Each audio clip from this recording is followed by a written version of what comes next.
La vraie liberté, c'est d'être capable d'aller vers les objectifs qui nous tiennent à cœur ou d'aller vers les personnes qui nous tiennent à cœur sans crainte du jugement.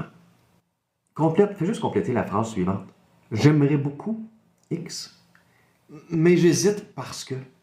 Et si ton j'hésite parce que c'est parce que j'ai peur de comment les autres vont réagir, réalise que lorsque tu vas te débarrasser de ça, tu vas te débarrasser d'un poids énorme dans ta vie. Fais-toi une liste de choses que tu aurais le goût de faire mais que tu ne fais pas parce que tu as peur du jugement des autres. Fais-toi une liste.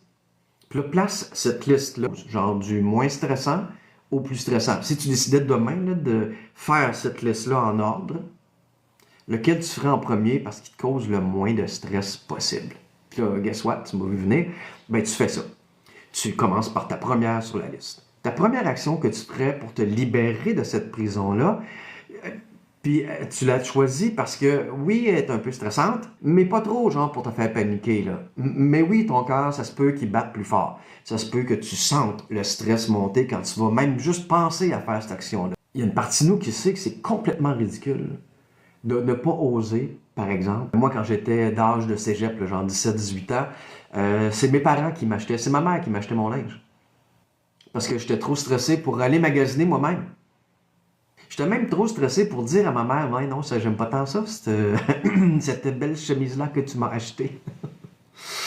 C'est-tu assez ridicule? Qu'est-ce que ma mère aurait fait?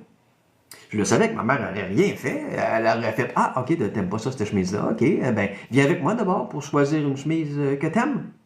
Tu sais, elle n'aurait pas été fâchée, elle m'aurait pas enlevé du testament, jeté à la rue. Voyons. Est-ce que la crainte de décevoir quelqu'un ou la crainte d'avoir son jugement négatif est tellement importante qu'il faut que je m'empêche d'exprimer mes goûts personnels en termes, dans ce cas-ci, de vêtements? Ben non. Fait qu'il y a une partie de toi qui le sait là, que ces craintes-là sont fort probablement exagérées. Mais il y a une partie de toi qui a vraiment peur. Qui a vraiment peur. Puis cette peur-là, tu la sens physiquement. Là. Fait qu'il faut que tu te parles. Puis tu respires. Avant de faire la première chose sur ta liste, là, tu respires. Tu te dis des choses positives dans ta tête, genre « ma vie n'est pas en danger ». Peut-être qu'il n'y a personne qui va me juger pour ça. J'ai 100% le droit de faire ça, cette action-là. D'ailleurs, il y a plein de monde qui font cette action-là sans aucun problème. Puis ils se font pas pointer du doigt, ils se font pas mettre en prison, ils se font pas garocher une tomate. Il n'y a absolument rien qui leur arrive, sauf qu'ils se permettent d'avoir un plaisir supplémentaire dans leur vie. Donc c'est juste positif, ça, tu le sais. Il faut juste que tu te le rappelles pour te donner le courage de faire ce pas-là. Puis là, tu respires parce que je te le dis, si tu as quelque chose d'un peu stressant, ton cœur va battre. Tu vas sentir ton cœur battre plus fort, c'est sûr. Puis là, tu vas faire, c'est normal, je suis en train de sortir de ma prison. Je mérite de sortir de ma prison. Si ça te prend un petit décompte, ça c'est une autre des techniques qui a été prouvée en psychologie. Des fois, c'est aussi simple que de faire 5, 4, 3, 2, 1, bang! Comme un genre de compte à rebours rendu à 1, tu fais ton action. Si tu veux y aller vraiment lentement puis que tu n'as peur du jugement des autres, habitue-toi à, par exemple, sourire ou saluer les gens, les inconnus que tu croises, pour te... qu'est-ce qui va t'arriver? La plupart des gens vont te saluer en retour, même s'ils ne te connaissent pas. Ils vont sourire, ils vont dire merci. Tu sais, si tu leur souhaites bonne journée, ils vont répondre bonne journée. La plupart des gens. Ça commence à nous convaincre que la plupart des gens sont gentils. Sont gentils. Donc, si les gens sont fins, ils ne vont pas avoir d'objection à ce que je m'habille comme j'aurais le goût de m'habiller. Ils ne vont pas avoir d'objection à ce que je poursuive des objectifs qui me tiennent à cœur, même si cet objectif-là, pour eux, ça ne les intéresse pas. Qu'est-ce que ça peut te déranger, toi, si je collectionne les timbres, mettons? Ça ne devrait pas te déranger du tout. Puis peut-être même faire « Ah oui, c'est cool. Moi, je collectionne pas ça, des timbres. Mais tu sais, félicitations. Puis « Ah oui, puis t'as-tu des timbres qui valent cher? Bon, tu genre tout ça, c'est cool. » Peut-être même des fois, en partageant tes passions avec les autres, tu vas trouver des passions communes. Ce qui pourrait t'arriver aussi, c'est peut-être que les gens pourraient avoir un contact ou quelque chose à te dire qui pourrait t'aider dans la poursuite de ton objectif, de tes passions. Mais si tu gardes ça pour toi parce que tu as peur du jugement des autres, guess what? Il n'y a personne qui peut t'aider, il n'y a personne qui peut te soutenir, tu découvriras personne qui partage la même passion que toi, à moins que l'autre personne te partage, puis là tu fasses, tu prends le risque. Tu fais, oh, moi aussi ça m'intéresse ça. Mais c'est pas un gros risque. C'est ça qu'il faut réaliser. Fait que fais des petits pas vers ta libération de ta prison psychologique. Personne ne mérite d'être en prison à part ceux qui ont commis des crimes. Toi, t'as commis quoi? T'as commis quoi comme crime? Pour t'enfermer chez toi. Pour t'empêcher d'aller vers ce que t'aimes. Pour t'empêcher d'aller voir des personnes qui t'intéressent. Pour t'empêcher de postuler sur tel emploi qui t'intéresse. Qu'est-ce que tu as commis comme crime pour t'empêcher ça à toi-même? Est-ce que tu empêcherais ça à ton meilleur ami? Mais non, tu l'encouragerais, vas-y, tu as toutes les qualités nécessaires. S'il t'engage, ils vont être heureux de t'avoir engagé parce que tu es tellement une bonne personne, tu es motivé, tu es connaissant, tu es compétente. Ben, tout ça que tu dirais à propos de ton ami, là, ça c'est un autre truc.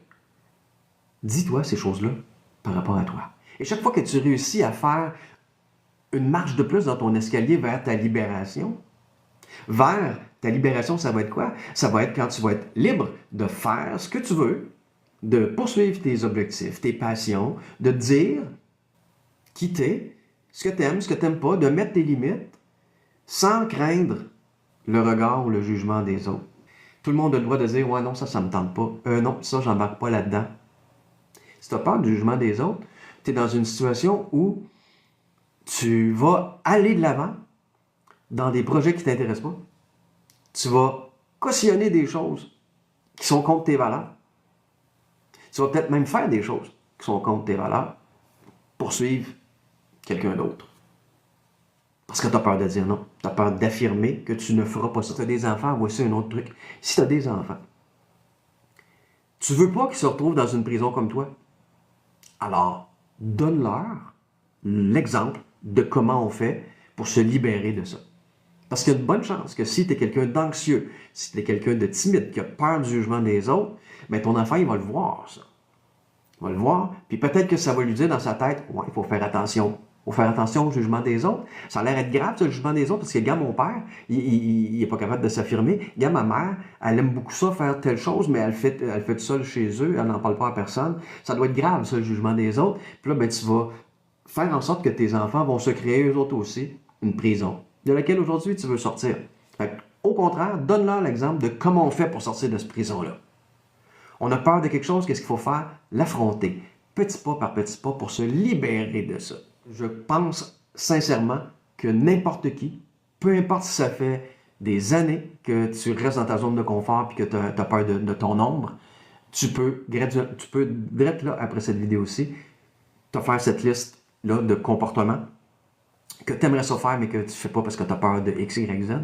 Puis de commencer par celui qui te fait le moins peur, puis de commencer ta démarche vers ta libération. N'importe qui. J'étais vraiment, vraiment, vraiment timide. Je pensais que c'était génétique. Fait qu'au début, je faisais rien. Qu'est-ce que tu veux faire contre la génétique? Et aujourd'hui, ben, je suis enseignant, je suis conférencier, puis plus il y a de monde dans la salle, plus que je trippe. Tu m'aurais dit ça quand j'avais 17, 18 ans, que c'est ça que j'allais devenir dans la vie, j'aurais fait ben non, je suis même pas capable de faire un exposé oral de 2 minutes au secondaire. Et c'est pas de l'optimisme dans les airs, là, à l'eau de rose. Non, non, ça va prendre des efforts, ça va prendre des actions.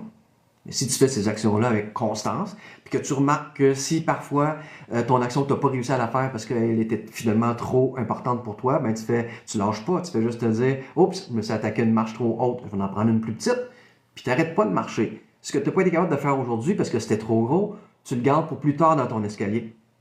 Quand tu vas avoir gagné encore plus de confiance en toi parce que tu vas monter 3-4 marches de plus, des plus petites marches avant de t'attaquer à cette plus grosse-là qu'aujourd'hui tu as essayé. Puis bravo d'avoir essayé une grosse marche. Ça, tu devrais saluer ça, le courage que ça t'a pris de vouloir t'attaquer à une grosse marche. Puis là, ben, malheureusement, tu n'as pas réussi.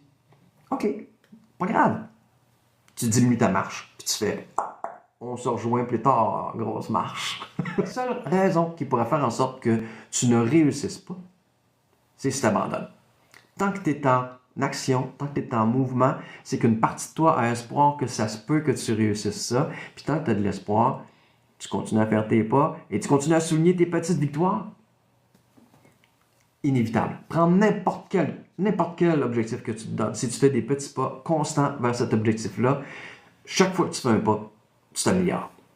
Tu te rapproches un peu plus de ton objectif. Tes études, tu as peut-être déjà fait des études, ben, comment tu as fait pour diplômer? Ben, tu n'as pas lâché. Tu n'as pas lâché malgré le fait que des fois, tu as peut-être eu des échecs, des fois, tu as peut-être eu des cours qui t'intéressaient nullement. Qu'est-ce que ça fait? Ben, tu as continué. Tu as persévéré, puis là, tu as ton diplôme. Si tu prends n'importe quel cours de yoga, de méditation, de zumba, si tu ne lâches pas, tu vas récolter.